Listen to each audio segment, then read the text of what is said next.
Pilgrims of His Blessed Hope. Yan po ang tema ng Kapahayagan TV sa taong 2025. Bakit Pilgrims of Blessed Hope o Pilgrims of Hope? Yung po'y kaugnay sa tema ng Jubilee 2025 na inilunsad o maganap ng ating simbahang Katolika, to become Pilgrims of Hope.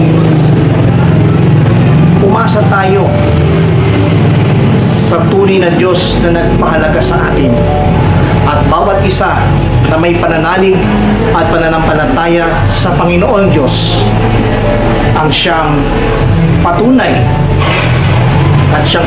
na magbahagi ng kabutihang loob ng Diyos sa pamamagitan ng salita na nagbibigay kalakasan at nagpapatatag sa ating buhay pananampalataya. Kaya naman mga katuwang at mga ka-prayer partners sa buong Pilipinas at sa buong mundo, samahan tayo ng ating Panginoon sa panibagong taon na inilaan sa atin ng Panginoon, sa panibagong 365 days, at pinagpasalamat natin sa Panginoon sa paglipas ng 366 days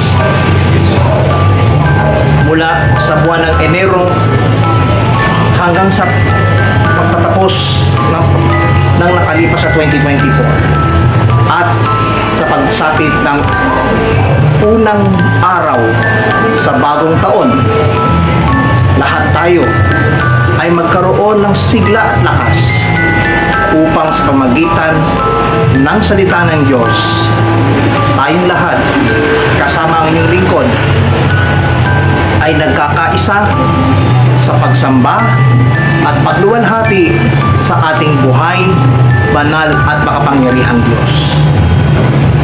Siya ang tunay na pag-asa sa lahat ng mga nadidimlan.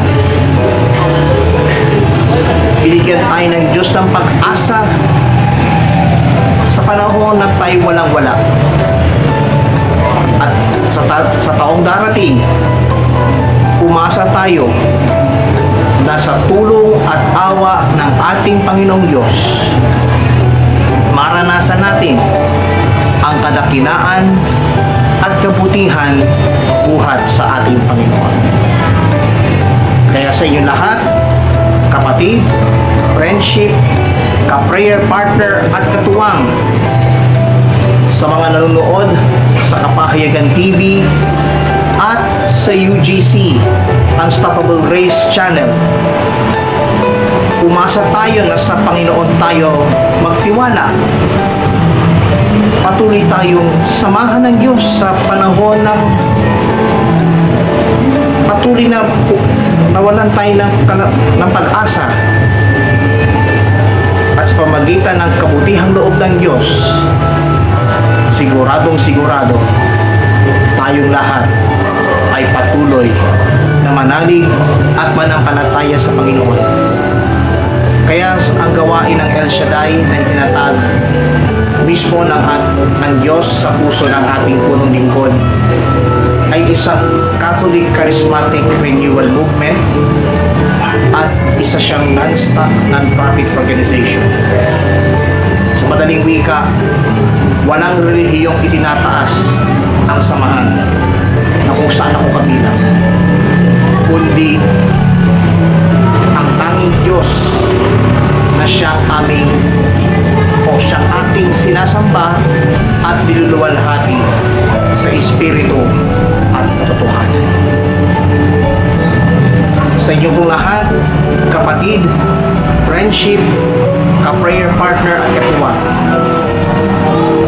umasa tayo sa tunay na pananampalataya, sa tunay na pagmamahal, at sa tunay na pagkakaisa, at yun ay ang ating Panginoong Jesus.